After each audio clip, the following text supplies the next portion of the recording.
Os irmãos podem tomar os vossos lugares nesta noite. Amém. É bom estarmos na casa do Senhor, estudar a sua palavra. Aleluia. Meus amados irmãos, nós vamos voltar à carta aos Hebreus e na última sexta-feira nós estivemos já no capítulo 9, estivemos vendo os primeiros versículos e se os irmãos estão recordados, nós vimos então as ordenanças do culto divino, que aqui isto queria falar acerca do culto no tabernáculo, do culto no templo. Depois vimos que estava-se a referir a um tabernáculo, um espaço terrestre, mas que há um outro, um tabernáculo celestial na presença de Deus. E, meus amados, nós estivemos vendo estas duas coisas e percebendo bem as diferenças, porque o escritor aos Hebreus faz questão de dizer que Jesus Cristo não entrou com o seu sangue num tabernáculo feito por mãos de homens, mas na presença do próprio Deus. Amém. E este é algo muito maravilhoso para nós.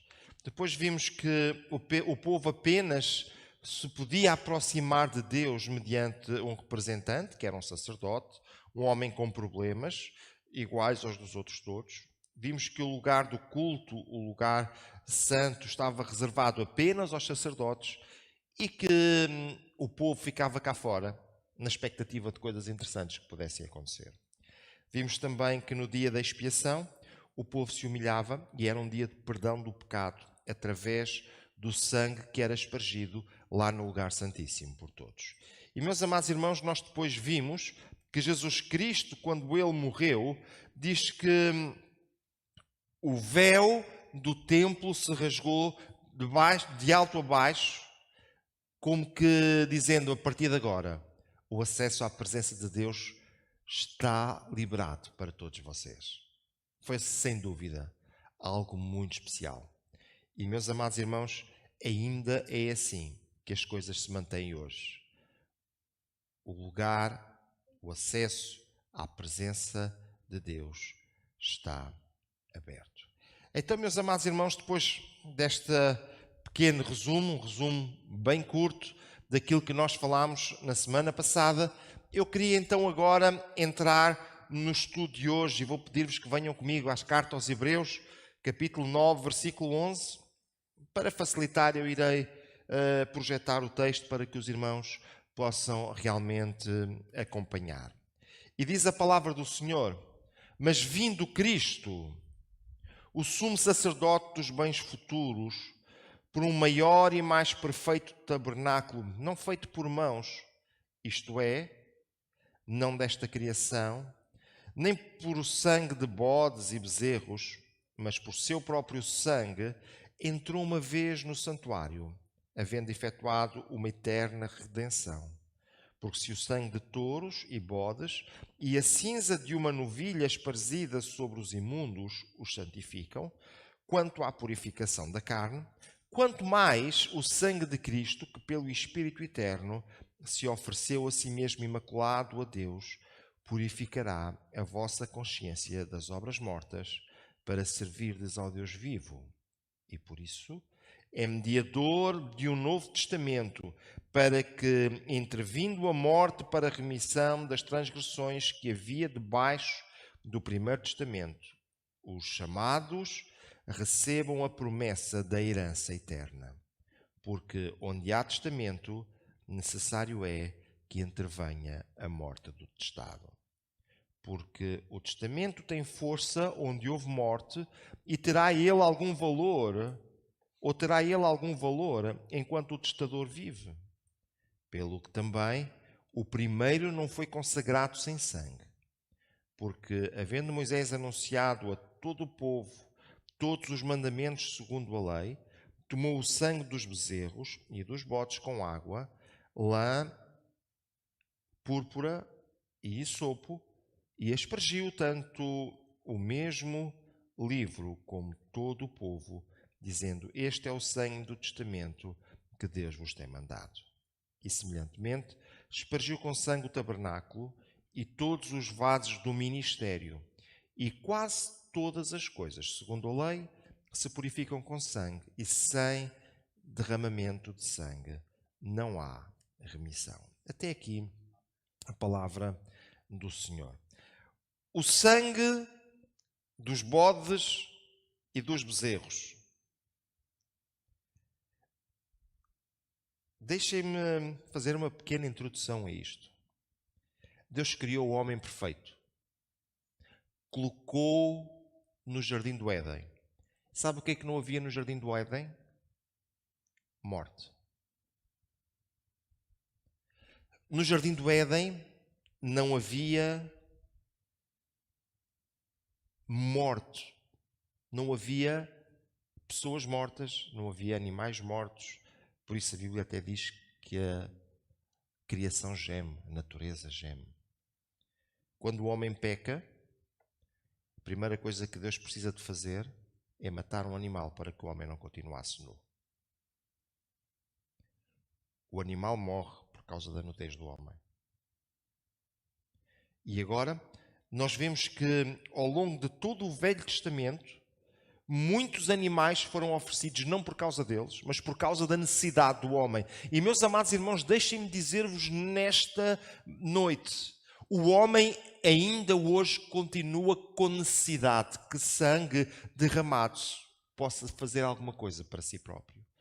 Agora, nós já não necessitamos do sangue dos animais, porque o sangue de Jesus Cristo, aquele sangue vertido na cruz do Calvário, ele nos purifica de todo o pecado.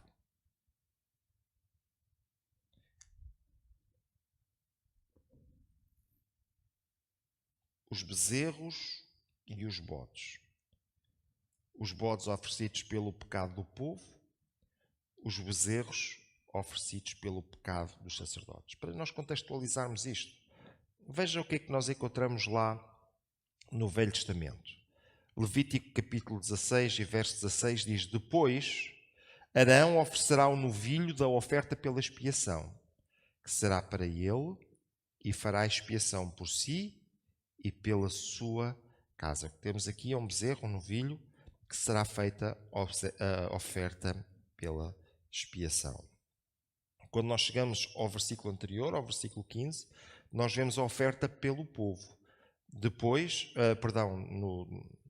não é o versículo antes, nós lemos o versículo 6 e agora estamos lendo o versículo 15.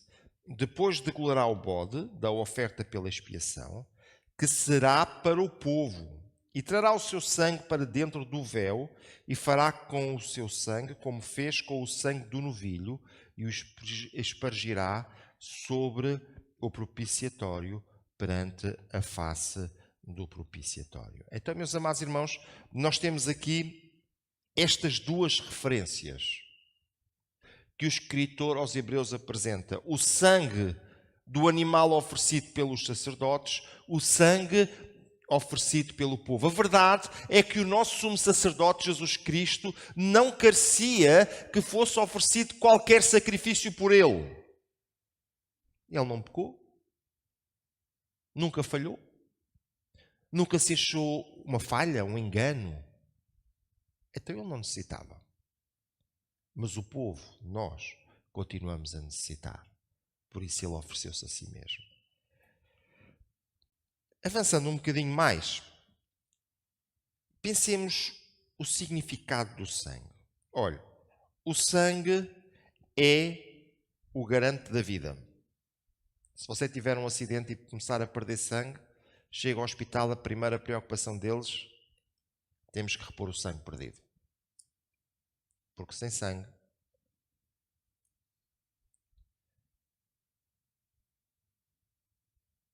como o garante da vida. Êxodo capítulo 12, no versículo 5 a 7, diz: O cordeiro ou o cabrito será sem mácula, um macho de 1 ano, o qual tomareis das ovelhas ou das cabras, e o guardareis até ao 14º dia deste mês, e todo o ajuntamento da congregação de Israel o sacrificará à tarde. E tomarão do sangue e pô-lo-ão em ambas as ombreiras e as vergas da porta, nas casas em que comerem. Este texto refere-se quando o povo de Israel estava para sair do Egito e o sangue do animal foi colocado nas ombreiras da porta para que não houvesse morte naquela casa. Meus amados irmãos, deixem-me olhar para este texto e pensar um bocadinho convosco. O normal era que todos os primogénitos fossem mortos. Houve terror no Egito naquela altura. Mas o que Deus disse foi: vocês vão matar um animal e vão colocar o sangue desse animal na porta, e onde estiver esse sangue não haverá morte. Amados irmãos, nas nossas vidas, na porta do meu coração, precisa estar o sangue espargido. Não é o sangue de nenhum animal, é o sangue de Jesus Cristo. Amém. O sangue de Jesus Cristo espargido. Permitam-me olhar mais. O sangue está ligado com a vida a quem pertence. E a vida pertence a Deus. O homem acha que é dono da vida. Até a minha vida não me pertence. Se eu a tenho é porque Deus permitiu que eu tivesse. É dele. E quando nós chegamos a Gênesis, no capítulo 9, diz lá: a carne com a sua vida, isto é, com o seu sangue, não comereis. A carne com a sua vida, isto é, com o seu sangue, não comereis. Meus amados irmãos, nós estávamos olhando para isto e o que Deus está dizendo é que Ele permitiu que o homem comesse carne. Mas Ele disse que o homem não deveria comer o sangue. E é interessante quando nós chegamos ao Novo Testamento e nós vemos os apóstolos falando sobre todas as tradições judaicas. Quando chega à parte de comer a carne com o seu sangue, ele diz: mas abstendo-vos do sangue. Comem o animal, mas não comem o seu sangue. Permitam-me voltar para lermos o texto de Levítico, capítulo 17. E este texto começa dizendo: porque a alma da carne está no sangue, pelo que vos tenho dado sobre o altar para fazer expiação pela vossa alma, porquanto é o sangue que fará a expiação pela alma. Veja como isto aparece de uma forma tão interessante aqui na palavra de Deus. Às vezes nós perguntamos porquê, temos aqui uma resposta. Portanto, tendo dito isto aos filhos de Israel: nenhuma alma dentre vós comerá sangue, nem o estrangeiro que peregrina entre vós comerá sangue. Também qualquer homem dos filhos de Israel ou dos estrangeiros que peregrinam entre eles, que caça de animal ou de ave que se come, derramará o seu sangue e a cobrirá com pó. Porquanto a alma de toda a carne, o sangue é pela sua alma. Por isso tenho dito aos filhos de Israel: não comereis o sangue de nenhuma carne, porque a alma de toda a carne é o seu sangue, e qualquer que comer será extirpado. Esta era a ordem de Deus, esta foi a ordem de Deus para o povo de Israel. E, meus amados irmãos, muitas vezes nós ficamos com a nossa cabeça à roda. Qual é a importância do sangue na vida, na Bíblia? Começamos a entender quão importante era o sangue. Vejam, nós dizemos que Jesus verteu o seu sangue na cruz do Calvário. Primeiro, é verdade e é o mais importante. Mas deixe-me fazer-lhe uma pergunta. Como é que ficaram os seus músculos? Depois de terem sofrido daquela forma até chegar lá acima ao Monte do Calvário. Como é que ficou a sua pele? Diz que estava desfigurado. Isaías, profeticamente, fala acerca de Jesus, diz que era o mais indigno. como é que ficou o seu rosto? Desfigurado, certamente. Mas sabe uma coisa? Nós olhamos e olhamos para o valor do sangue derramado. Veja a importância que o sangue tem.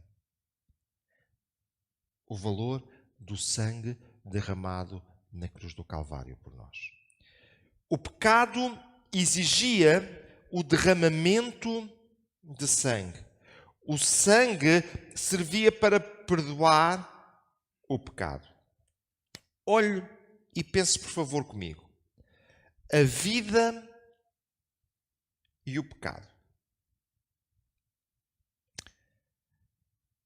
Vou trazer hoje aqui uns animaizinhos, pode ser? Prometo-vos que não vou falar da Arca de Noé. Mas vou trazer uns animais nesta noite para aqui, tá bom? O primeiro animal que eu vou trazer é aquele. Animal bonito, não é? É. E também nos vou trazer a nós. Este rapazinho que vocês estão a ver ali significa qualquer um de nós. Se forem ver bem, ele está tapando o seu rosto. E deixem-me perguntar, porquê que eu coloquei um rapaz a tapar o rosto? Certamente, ele está denotando a sua culpa, o peso da sua culpa sobre os seus ombros. Mas eu trouxe mais. O sangue do animal é a vida do animal. Já vimos isto, acabámos de ver isso agora. E quer ver mais? O sangue do homem também é a vida do homem.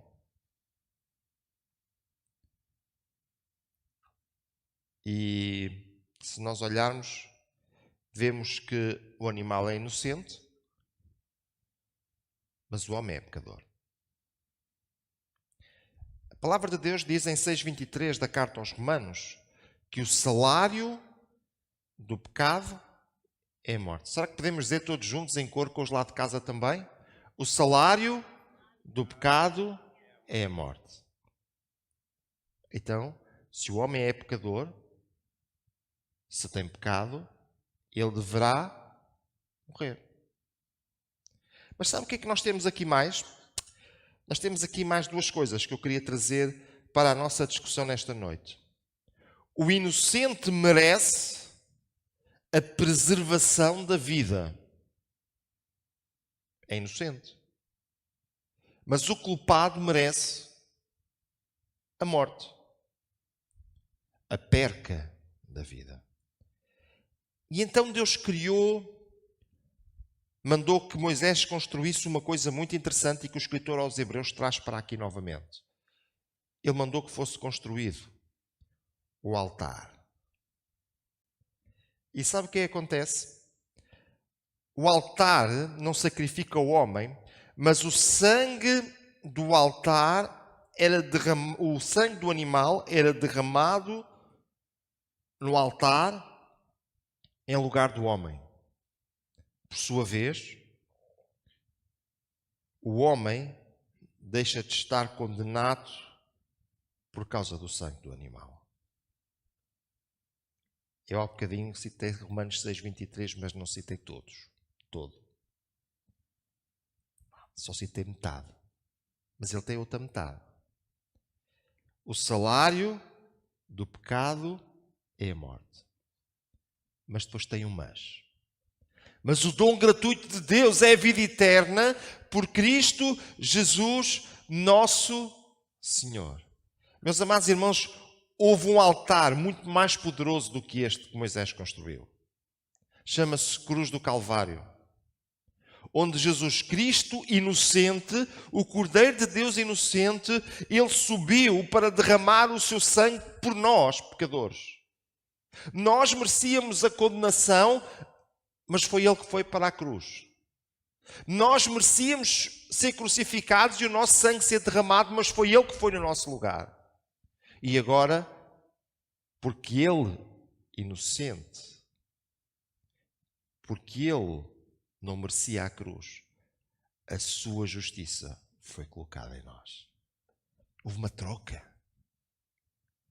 Ele suportou o nosso pecado e nós desfrutamos da sua justiça.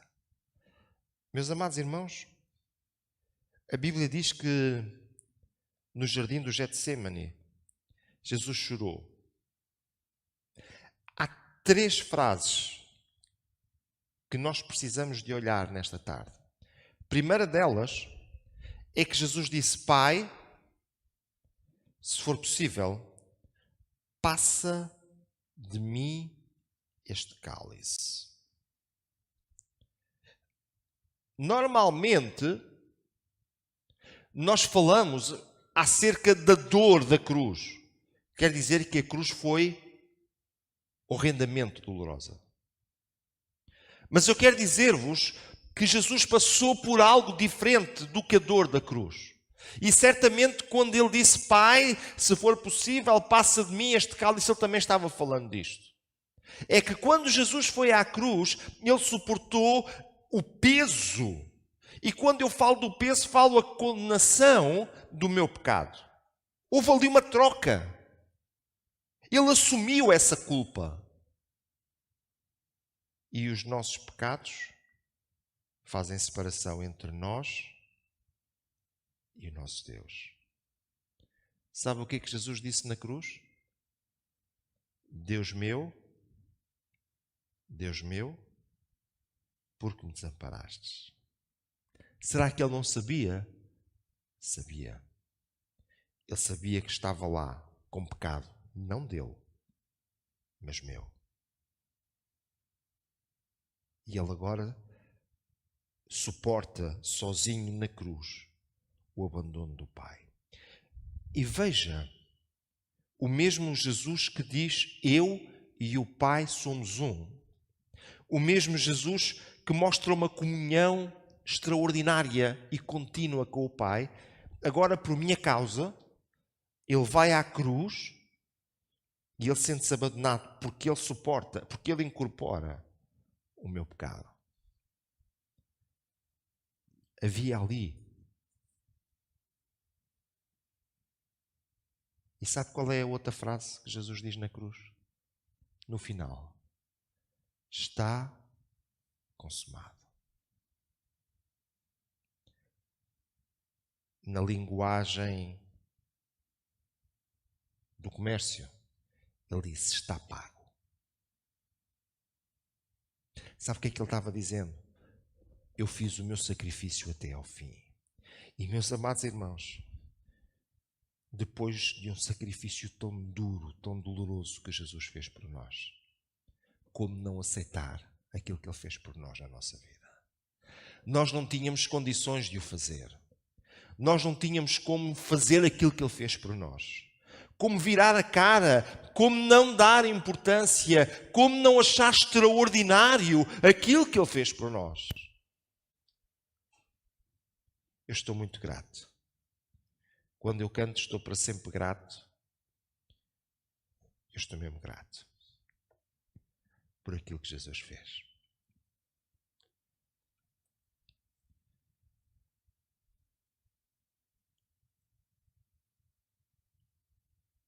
Nós encontramos depois aqui a expressão da cinza da novilha, lá no versículo 13.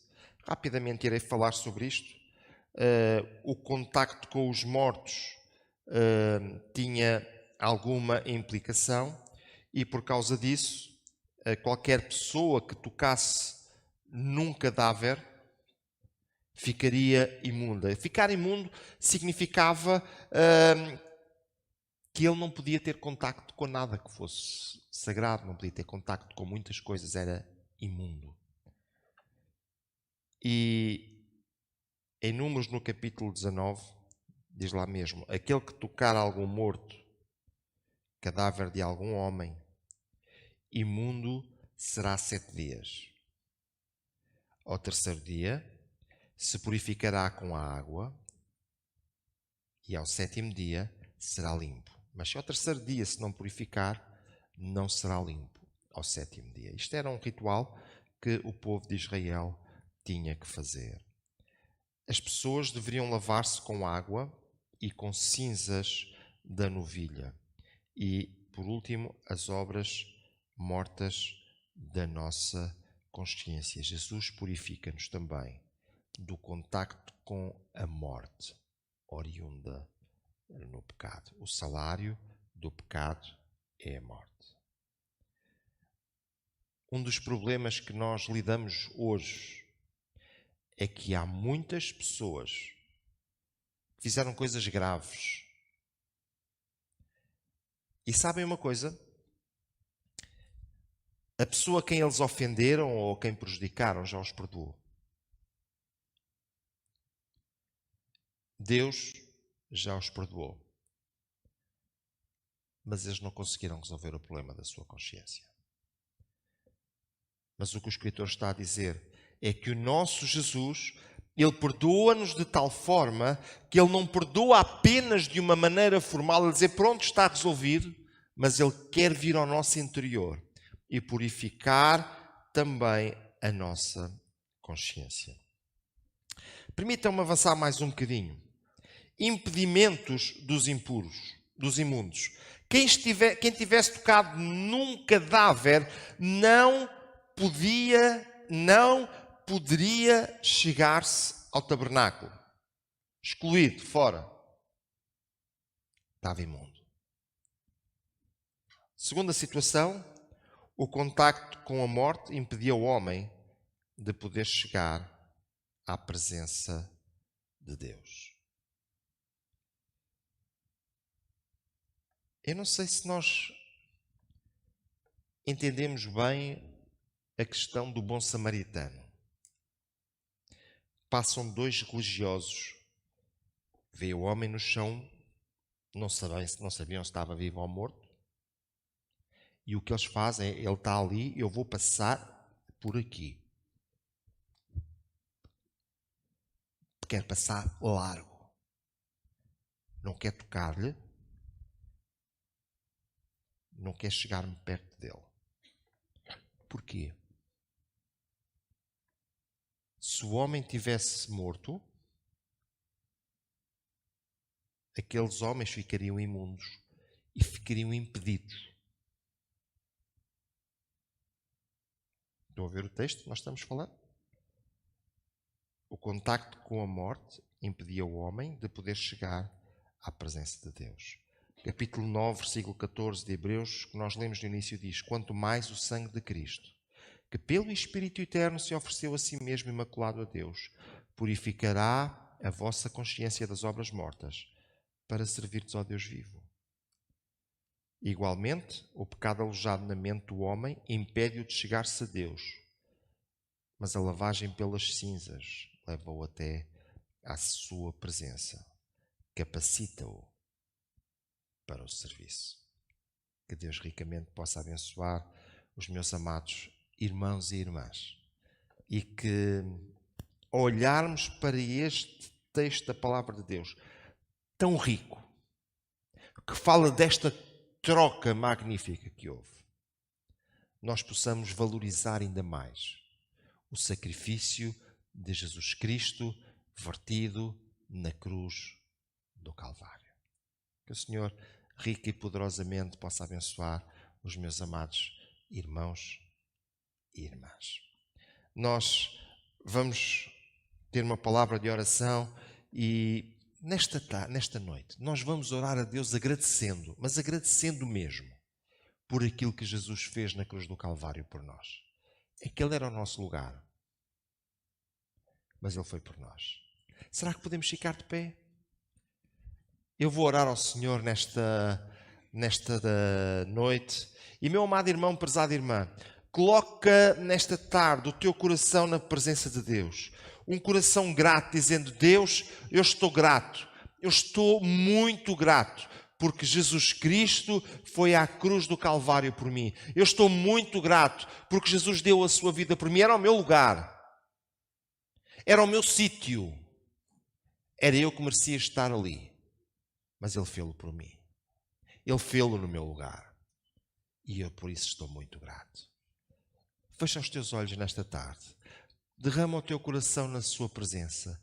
Diz-lhe a Ele o quanto estás grato. Fala com Ele nesta tarde. Aleluia. Aleluia. Aleluia. Meu Deus e meu Pai, nós estamos tão gratos a Ti nesta noite, Senhor, por tudo aquilo que Tu fizeste nas nossas vidas. Nós estamos tão gratos a Ti nesta noite, pelo Teu sangue que foi derramado na cruz do Calvário por cada um de nós. Nós estamos tão gratos a Ti, Senhor, porque aquele lugar era o nosso lugar, era o lugar que o nosso pecado exigia, mas Tu enviaste Jesus Cristo para ir à cruz do Calvário morrer em nosso lugar, em nosso favor. Deus, estamos gratos pelo Teu tão grande amor e pela Tua misericórdia.